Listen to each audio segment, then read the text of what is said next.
What part of the heart are we talking about? The majority of the ventricle. Ventricular. Okay. Everybody understand that? Okay. What does the axis, what's the purpose of caring about the axis? Why do we care? Who cares?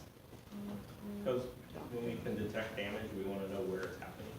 Okay, so it can help us to determine where damage might be. What else? Or due to the damage, you could tell, or due to the deflection, you could tell a underlying cause or symptoms or issue, I guess Okay, you say. good. Yeah. So if we identify the axis and the axis is abnormal for some reason, at least puts us in a category of things we start to consider as possible reasons for why that's the case. Good. Anything else? Those are good reasons. Yes? Anything else about axis? Yes, Chad. We have suspicions about pathology and position of heart and anatomically other questions. Yeah, absolutely. So again, when we identify what that axis is, which we can identify fairly quickly based on quadrants, right? You figured out how easy that was yesterday. So when we get practice to be able to figure that out, at least quadrant-wise, we can identify possible reasons or possible things we should be considering as things our patients are dealing with, right? So then we combine that. Here's the thing about paramedicine and most medical stuff that you're going to go into. You're going to, to some of individuals in here's frustration, you're going to be learning things that in and of themselves may not have a whole lot of bearing in your overall life. Meaning the knowledge of a given small tidbit of trivia might not really matter a whole lot. But your understanding of that trivia mixed inside your understanding of a whole bunch of other little bits of trivia give you a better overall understanding of the human body and when it goes wrong. Does that make sense? So sometimes I'm asked, we might be talking about one small subject, and the question might come up, well, why do I even care? Amiodarone is a calcium, potassium, and sodium channel blocker. Why do I care? I give it during cardiac arrest. Why can't I just know that I give it during cardiac arrest? And just leave it at that, right? But knowing what it does in the body helps you understand when other things are present and happening in the body. So for example, somebody who's overdosed on a calcium channel blocker, and you're about to give them another calcium channel blocker, right? Or something to that effect where that little piece of information 95% of the time may not matter in a given circumstance, but it might.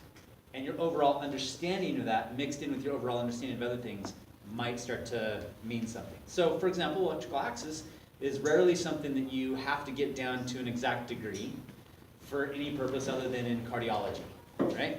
But that being said, you have got this patient that is presenting. They're presenting with signs and symptoms. And you're not exactly sure what those signs and symptoms are for. Maybe it's a middle-aged, mid-40s female. She's overweight, and she's got atypical presentation of an MI. And you're looking at those signs and symptoms going, I really don't know what this is. But you take a collection of things and you go, oh, well, this is what her EKG is. This is what her axis is. These are what her signs and symptoms are. Wow, these are the collections of things that I should be considering. And I wouldn't have considered them had I not had all of those pieces of information integrated into my brain all at once. Does that make sense? Okay. So for axis, yeah, go ahead. Was that a raised hand question? No. Yeah. I want to know about the application of that concept in terms of speed of diagnosis, because in ACLS, you need to be able to look at the monitor, interpret the rhythm right away.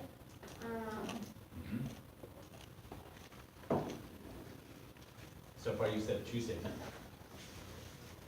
Those seem like incompatible things. How so? I think that they are exactly compatible. Because you look at the monitor you are not able to caliper out off the monitor. You're not That's able to look at all of the axes and know what tiny percent it's off by to interpret it. And it scrolls as it goes, so you're not getting the same picture, like, Yeah, to like do your analysis thing. yes, But you're you right. need to make a decision within your 10, 15, or 30-second windows to make sure your intervention is having an impact on them. Yes. I'm not telling you that everything you just said is all true and frustrating. But you've got some tools at your disposal. For example, you have a print button. Absolutely nothing that says you can't print and look at something, right? So you have time to be able to look at that. There are some things that you don't have time to do. For example, if they're in cardiac arrest, what do you do? Impressions. Thank you. You're going right into CPR, right? But once CPR is being done, what can you do? Have somebody else do it so you have time to think.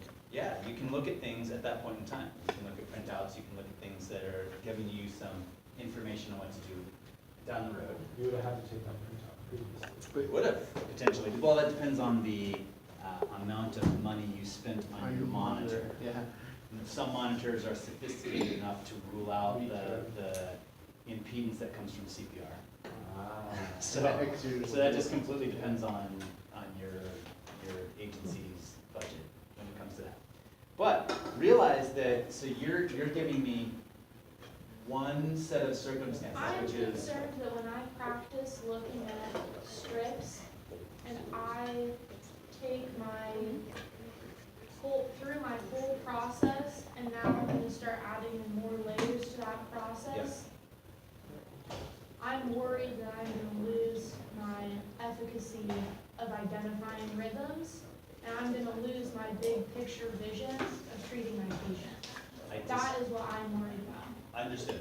I disagree with your statement, because I think the more layers that you're starting to identify and practice, the faster you'll get at the individual and fast interpretations of things as well. You also presented one challenge. You presented, I've got a patient in ACLS, and ACLS is dealing with cardiac arrest or soon to be cardiac arrest. That's the whole purpose of ACLS. But you're a paramedic, and your patients are not always in cardiac arrest. You're gonna have patients that are perfectly alive. If I can help it. Slam that nitro, Perfectly alive and going through an event. And you're trying to figure out not only what the event is, but who should know about that event down the road to get them to the proper place. You also have to remember that you all are currently in an environment that has 2 hospitals and 1 main reasonable trauma hospital, right? But that's not always the circumstances. Sometimes you're gonna be in a place that has a level 3 clinic and nothing more. And is that the best place to take your patient? Some of you are gonna be in a place where you have 9 different hospitals that you're transporting to. Which one do you take them to?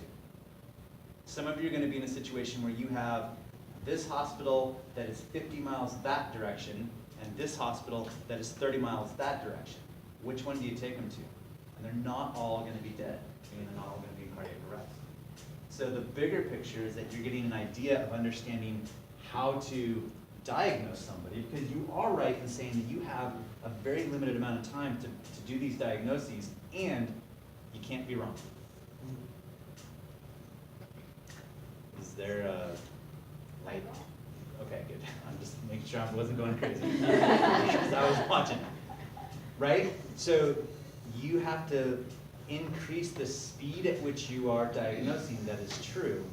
And then you have to start being able to make decisions on is how detailed do I do this right now based on my patient, or do I do a truncated version because of where my patient currently is? And those are decisions you have to make.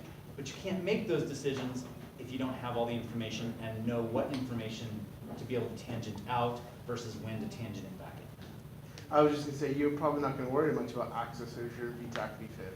That's correct. So as much as it helps paint the picture for healthy patients, in a sick patient, that's not part of your brain thought. I don't agree with that. as much. I don't agree with that. Okay. I agree that in a healthy patient, it's great to know, and in sick patients, it's great to know. In patients that are dying in front of you, it's not important to know, Yeah, I guess that. right? Yeah. Right, but the whole point of some of these things is that you are doing it for sick patients, just not dead sick patients. Does that make sense? You're trying to figure out when to use these tools as well. You're not gonna pull out your calipers and identify what's going on an EKG when you're dealing with a cardiac arrest, because it's pointless. Because in a cardiac arrest, they're dead, right? But you are going to do that when you have a patient who is having signs and symptoms of an event. They might be stable or unstable, but they're not dead on you. And you have information that you're trying to present to the next level, or information that's gonna help you choose the best treatment modality. You've got a bunch of drugs that you're giving. We're gonna have more drugs as well. And some of those drugs are very specific based on what you're seeing on the monitor. Right? We haven't even gotten to electrolyte disturbances yet. To what? Electrolyte disturbances, and how to fix those electrolyte disturbances, right? Good? There's other things. We haven't discussed yet how a PE shows up on an EKG. Right? How does endocarditis show up on an EKG? How do you use these tools to be able to help increase your evidence of suspicion or your index of suspicion to come to the proper diagnosis and the proper treatments? But you have to know the information first to know what to use versus not use at a given time. Good? Okay. So we're back to Axis, whether you like it or not. Sound good?